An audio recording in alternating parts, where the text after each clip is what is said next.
What's going on, everybody? It's Ginger on Wheels here again. I just want to give a quick shout out to all the people who have been using my affiliate links and discount codes lately. Really does help out the channel. And also another big thank you to all the subscribers of the channel. Today we're going to be riding around on the Emove Roadrunner Pro. I'm going to talk about what my experience has been like in the last year of owning this bike, if there's any problems I've had with it or things you should know. We're just going to be cruising around on this beautiful day. We're going to be doing a couple of errands. I need to pick up some screws for the big giant deck on my Varla Eagle 1 2.0, and I got to drop off some packages for PEVOutlet.com. If you already own something and you're just watching this video for fun, you can go check out PEVOutlet.com and pick up some scooter accessories or e-bike accessories. Without further ado, let's roll the intro and get started. All right, so like I said, we are out on the Emove Roadrunner Pro from Voro Motors. We're in Speed Mode 3 dual motor mode today. We've got a nice little 15-mile trip planned. We're gonna drop some stuff off at the UPS store, and then we're gonna go to this awesome place called Tacoma Screw that I've got around here. I think they have an online website too, but you can order any and every screw that exists from them on their website. Or if you're like me and you got one close by, you can just grab them in person. So while we're on our way to the UPS store, let's talk about the things that I love about the Emove Roadrunner Pro. First of all, it goes ridiculously fast for its size. It's got a ton of power. It seems like it might have too much power almost.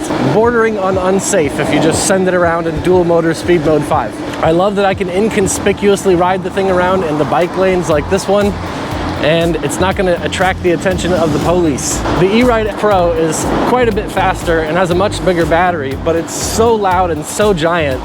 It's like a big, hey, look at me, I'm riding something borderline illegal. I have this deep-seated fear that I'm gonna get pulled over on that thing. And it's not unwarranted either. There's a lot of places like California, and if you're just riding around like an idiot around here, where cops will stop you and they'll impound the bike. I've seen people get arrested riding Surons and stuff in Cali, so you gotta be really careful riding those things around. But this thing just looks like a tiny little e-bike. It's what I would call a sleeper. All right, let me run into UPS and drop these things off, and we'll keep going. All right, this is for USPS. Thank you. All right, one and done. All right, and we're done. Dropping off some suspension kits for the Wolf Warriors. Ooh, let's go through this big puddle here. Good old Roadrunner Pro. And that actually reminds me of the next thing I was gonna talk about. The Emove Roadrunner Pro, super durable. I've ridden this thing in the rain on range tests at night. I've got like 300 or 400 miles on it now, I think. I've gone downstairs, I've hopped off curbs, I've hit giant potholes going at full speed. It's pretty well built. The frame doesn't look like much, I'll give it to you. It looks like it was hand welded together in someone's garage, but it holds up to the abuse. I'm 220, 230 pounds, somewhere in between there usually, and it's got no problem doing whatever I need it to do. Like right now, we're in the road just as a full car replacement. And where I live, in Washington anyways, I don't need a license plate, don't need registration or insurance. I can just chill, it's comfortable. I might as well be riding a little pit bike around. I like the relaxed stance on this thing too. Oh, gotta get through the light. Of course, obviously though, one of the best things about the Roadrunner Pro is the price to performance ratio. It's really hard to find something that does everything that this thing can do.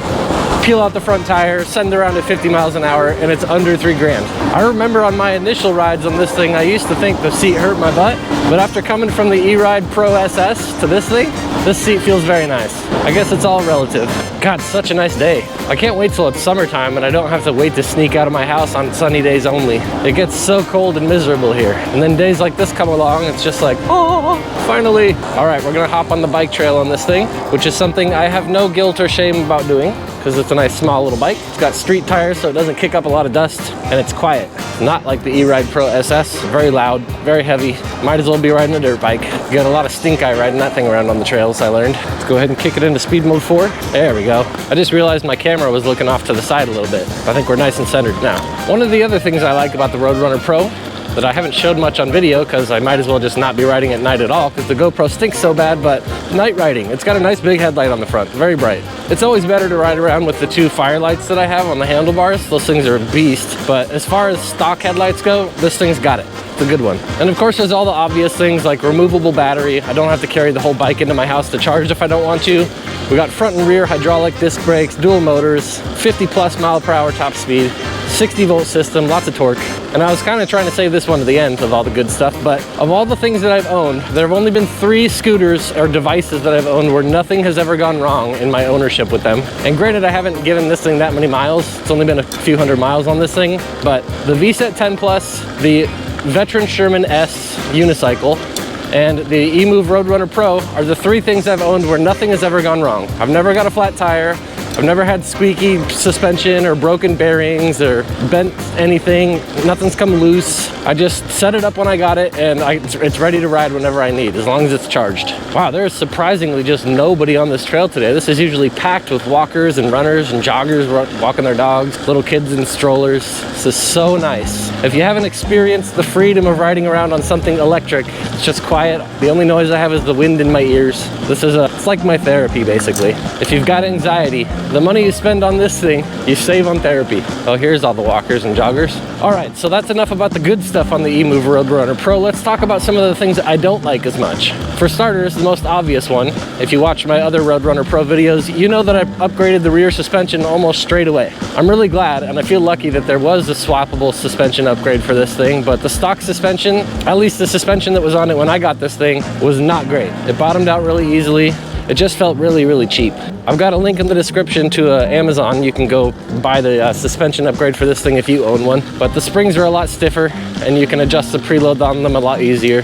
And if you're a heavy guy like me, it just makes for a much more enjoyable ride. That being said though, the front suspension still isn't great. Has no preload, compression, or rebound damping. It bottoms out, not easily, but it does bottom out on big potholes and things, and it has no rebound adjustment. It is durable though. I've smashed it up pretty good at high speed, accidentally hitting potholes and stuff. It hasn't bent or broken, hasn't leaked at all, so there's that. It could be better. My second gripe about the thing is the size of the battery. Now, it's not a small battery as far as like range goes. I think in my range test we got like 35 miles, but for the amount of power that the motors and controller draw out of it, it's really not big enough to prevent voltage sag, and it's pretty hard on the cells. You can just tell. You can be at a completely full charge and then floor it in dual motor speed mode 5, and it'll go down to almost 50% battery just because the cells are sagging so much power being drawn out of them. I wish the cells inside there had a higher discharge rating. So if you're really sending this thing around fast in speed mode 5 dual motor and you're just shamelessly flooring it everywhere pretty much, you're not going to get that much range.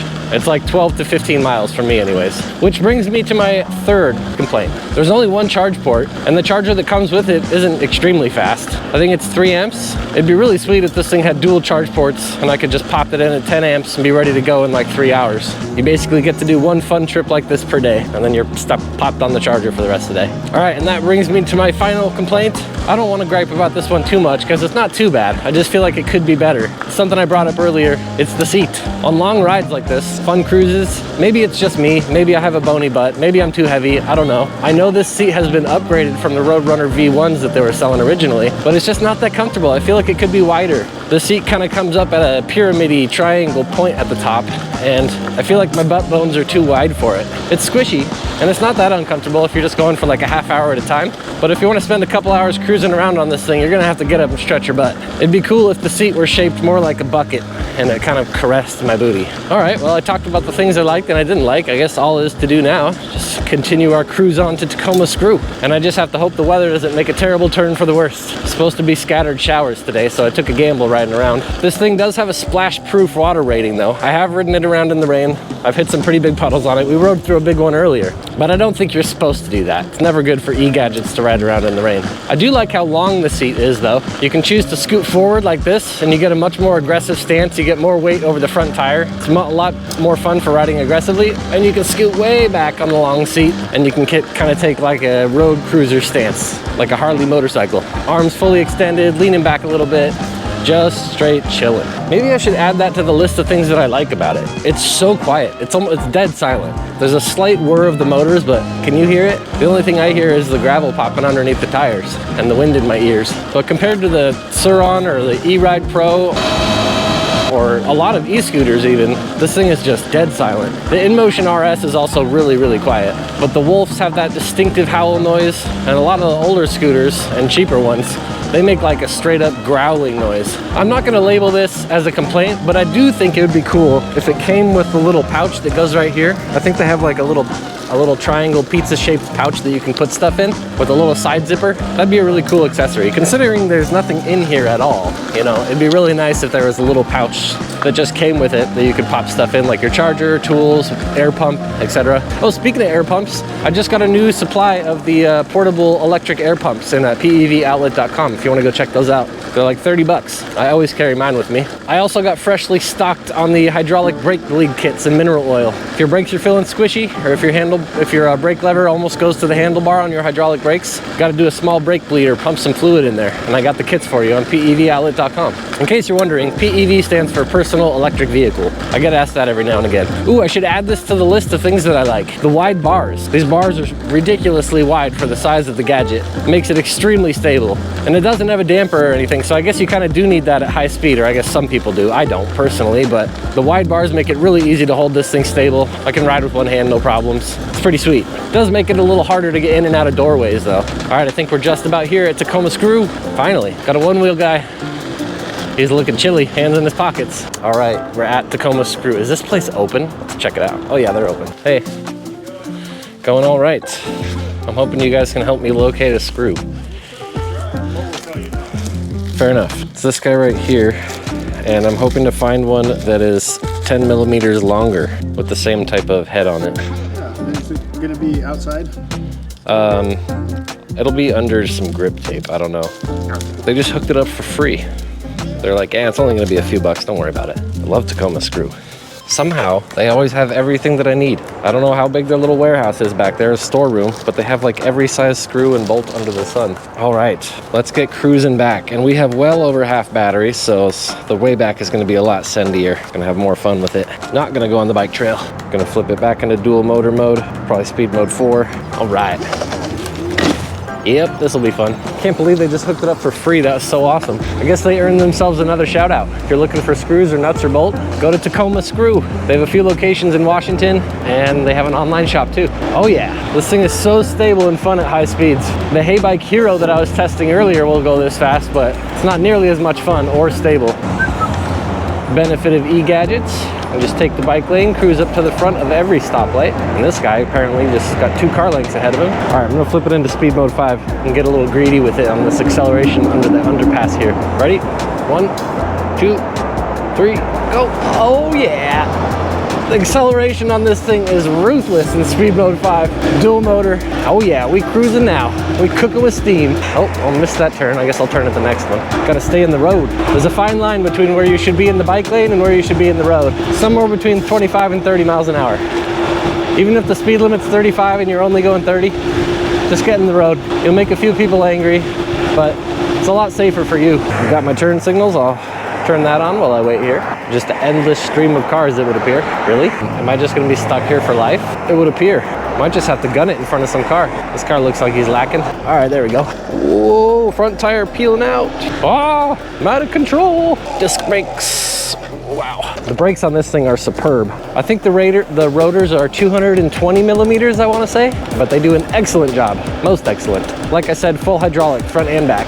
Oh, getting fully sendy with it. All right, I probably shouldn't go 45 and a 25. That's bad, but so much fun. I wonder how long it's gonna take for something to go wrong with this thing. I know Electric Scooter Academy, Yogi Steve has one also, but I don't know if anything's gone wrong with his yet. I should ask him. Front tire getting chirpy. Oh, we should add that to the list of things that I like about this thing. The tires, they're big, right? So they're pretty stable, and they have a nice street tread on them. Considering how fast this thing goes, even if it had hybrid tread, I would feel a lot more sketched out cornering on this thing. But you don't have to worry about it at all. What's this guy doing? Oh, speed bumps, I see. I don't have to worry about those either. Big old hill right here.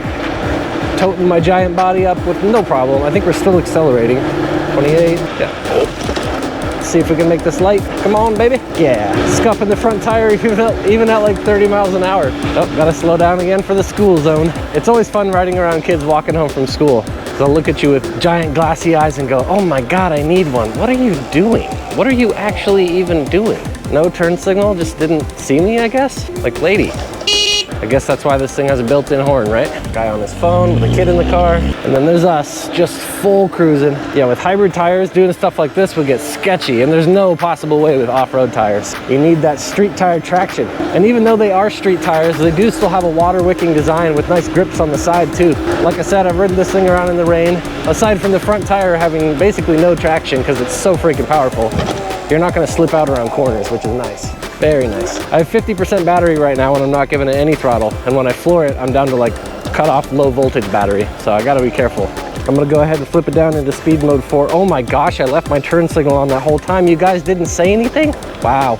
Leave a comment on this video if you just noticed that I left my turn signal on for the last 2 miles. Also, actually just do that anyway. Leave a comment on the video, smash that like button. I hate saying that, but do it. I need some serious help with the algorithm. It's not pushing my videos anymore. It making me sad. The channel's been stale for like a year now at 40,000 subs. I think we're at like 42,500 now, but man, Freshly Charged is up to like 200,000 almost. I was almost tied with them at one point, but I think there's no hope now. Send it. Beautiful day for riding.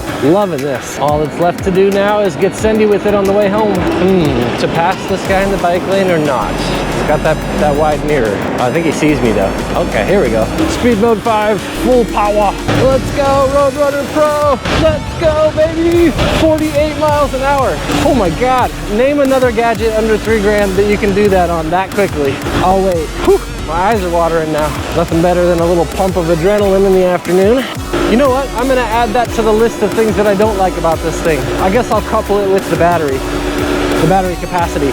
The battery gauge on this thing isn't that accurate. It goes down in pretty big increments. It'd be nice if it went down like on a percentage meter, 100 down to 0. The InMotion RS, the Gen 1, had a really accurate battery gauge. I wish they hadn't done away with that thing. You can still check it in the app. It's very accurate in the app.